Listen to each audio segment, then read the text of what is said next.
This week I thought we'd make some celery for the dolls, so stay tuned and see how easy and fun this project is.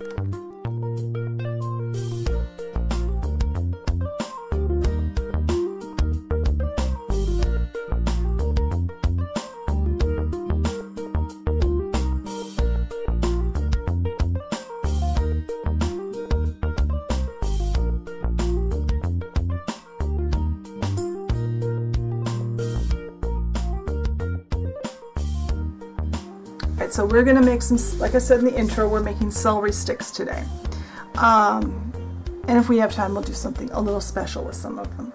So here's our clay that we need to mix together. Now we need 1 part white. I'm using a Fimo white. We need 3 parts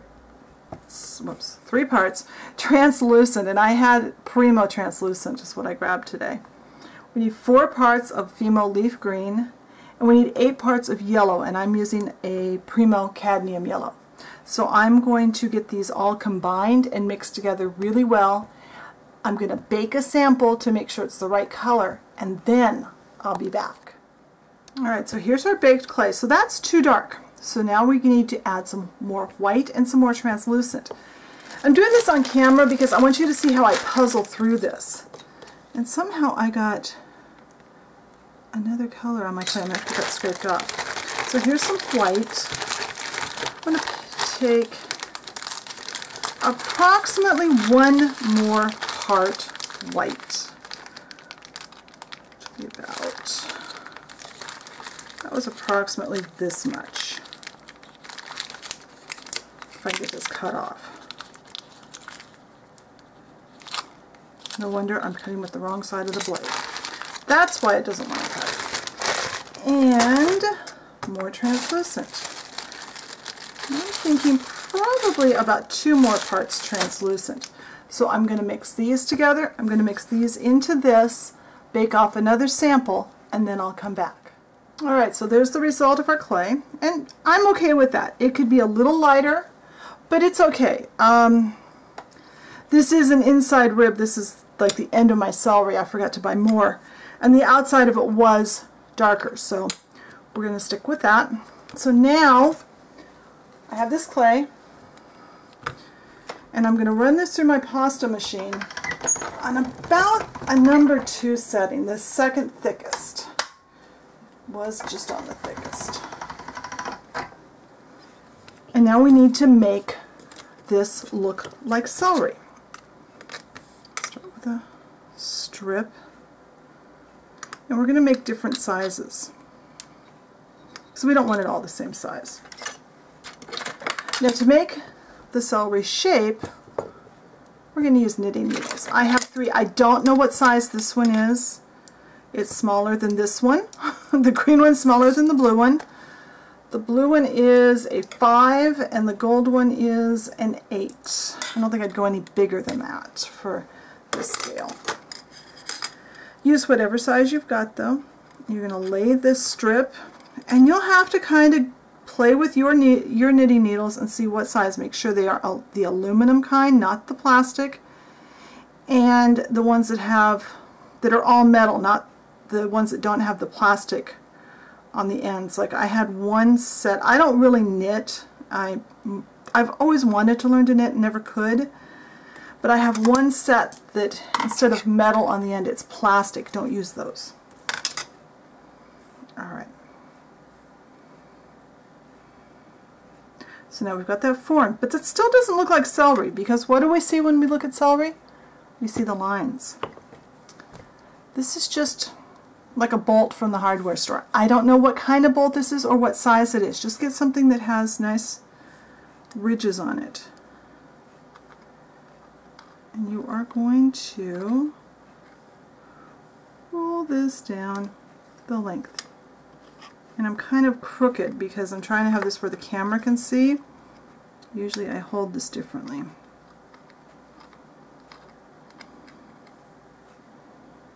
It's okay if it's not perfect. You're giving the impression of having the stringy bits. And once you do it a couple of times, like I have not made celery in a couple of years in polymer clay. And this is the first time I've made it in this scale. I did make in 1/12 scale a few years ago when I did a whole series of vegetables back then on my other channel. There, so that's one size. So let's do a slightly wider strip. Cut with the right side of the blade this time. And I'm just kind of guessing how wide I need this. And normally I would have my head like right here so I can look down, so I'm kind of at a disadvantage with the camera. I always am when I'm doing this stuff because I like to be right over my work and I can't be and record. Now I'm moving this to my baking plate.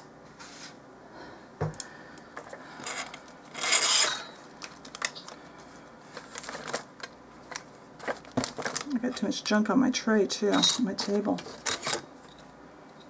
I think it's time to clean my table up because I'm running out of workspace.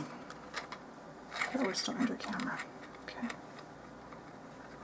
And I know some people, when they do this, they like to roll the clay rather than rolling it out flat and cutting strips. They like to make a snake, kind of a heavy snake, and then form that around their form.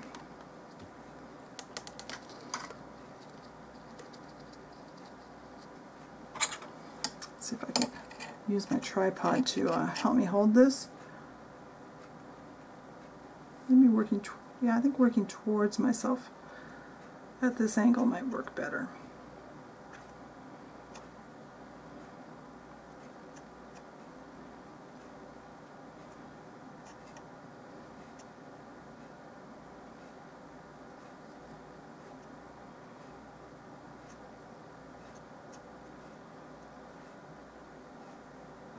Yeah, I think on this scale it's actually going to work better to, yeah, kind of drag it. Yeah, that works better than trying to roll it. It works better to just drag it. Let's do one more on this needle. And I got 3 different sizes of needles because as you go through your bunch of celery, it gets smaller and smaller as it gets to the inside of the bunch. So this way we can have it out all together and it will look nicer together. It's okay, these are touching because we probably won't use the very ends anyway of each piece.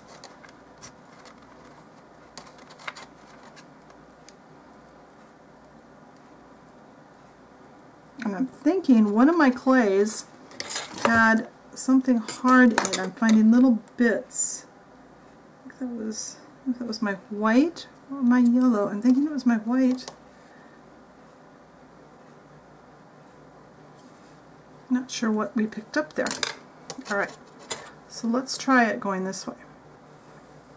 Oh yeah.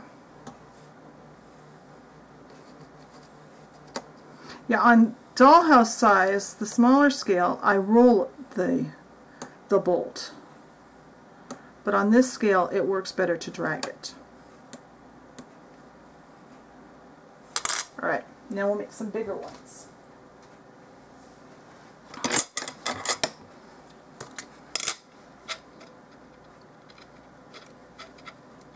I think I can only get one of these on.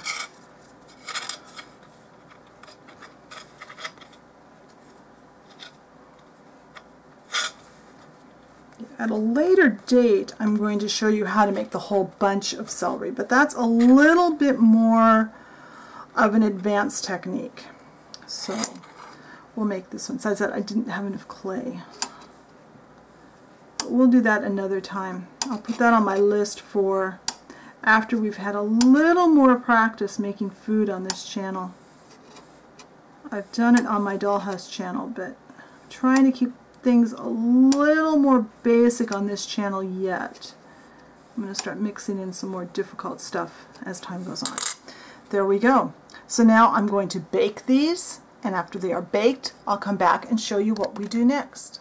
Alright, this next part is best done when it's warm, but it is really, really warm right now, even though it's, well, we're baking this at about 250 degrees, so these things get hot. So, but I want to get these out while the clay is still really soft. It'll be much much easier.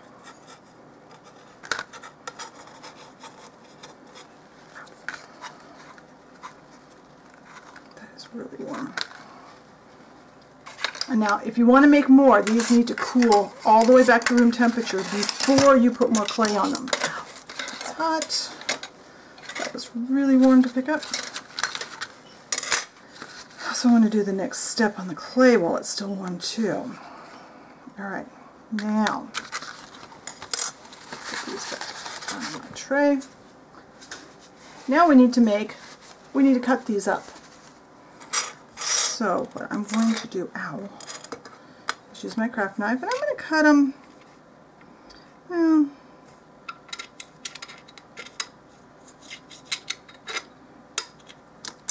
if you cut them now, they're still kind of flexible. I'm thinking anywhere from 3/4 of an inch to an inch. You can go bigger or smaller depending on how big do you make your celery. You know, when you cut celery up to eat, how big do you cut it? Think about that and use those measurements kind of as your scale.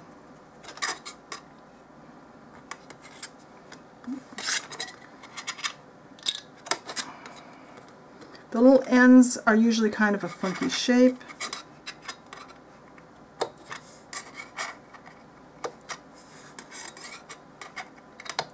This one got kind of out of shape right there, but, and that's my son in the next room sounding like a maniac.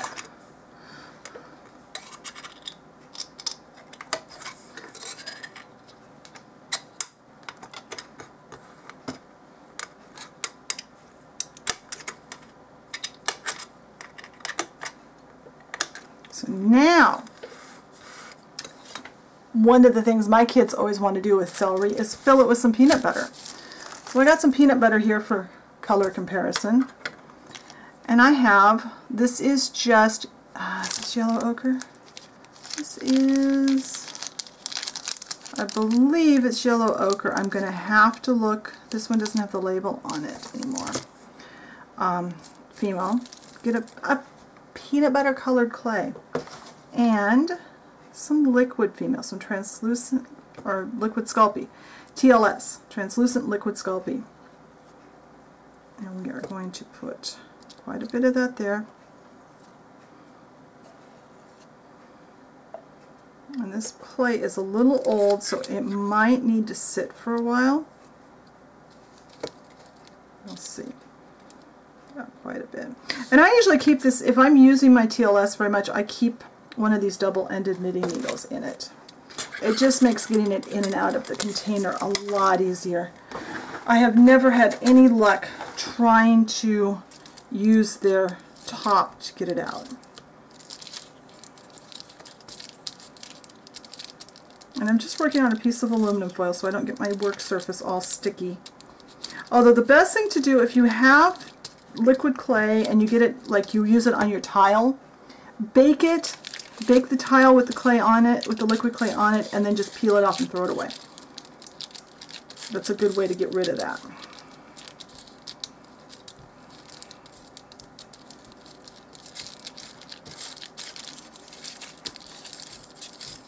This is just a process of mushing it.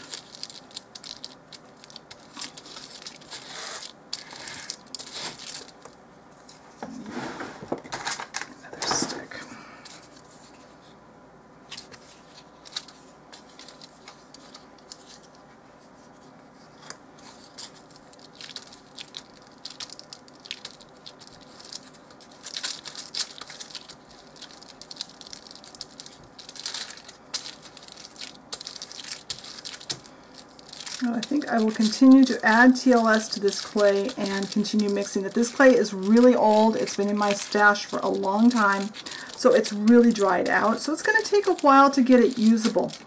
So I'll work with it off camera and then I'll be back. Alright, so this isn't mixing the way I want it to, so there's more than one way to kill a bird here. We're going to use some yellow ochre oil color. Now you can mix oil paint into, and I might have to add a little more of a browner color. We'll see what this looks like when it gets mixed. Not much. You can mix oil paints into your liquid clay. You should not mix acrylic paints. I know a lot of people on YouTube do that. I've talked about it before. According to the manufacturers of the liquid clays, it's a big no-no, yet a lot of people persist in doing that on YouTube. And I'm assuming it's mainly because they just don't know any better. The person that I learned from via her books and her tutorials was very, very clear on that. So I learned from the beginning not to use that.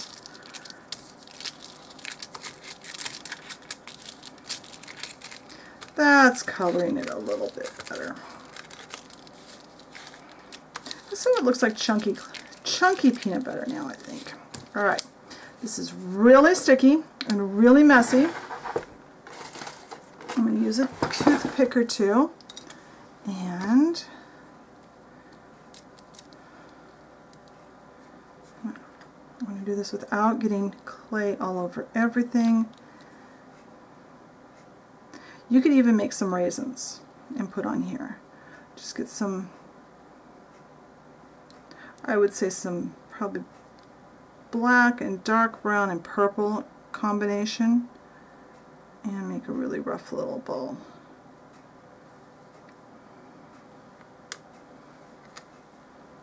Got one of these big ones.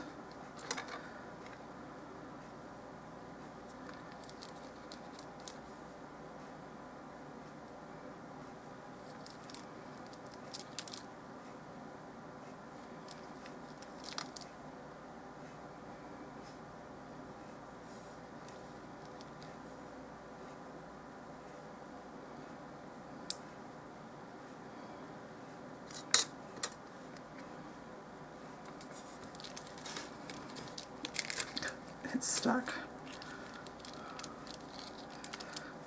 A small craft stick would work really well to put this in with too, but I don't have any at my desk. They're across the room, and I didn't feel like getting up to get that too.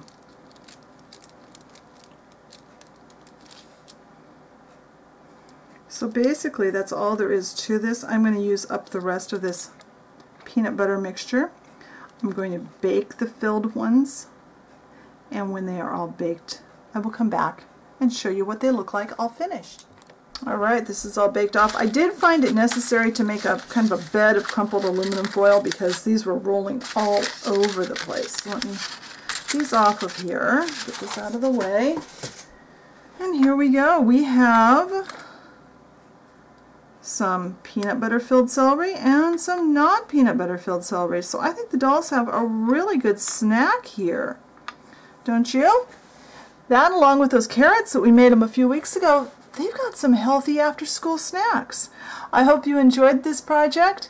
Be sure and check the blog post where I give you some more particulars, and come again next time and see what we make then.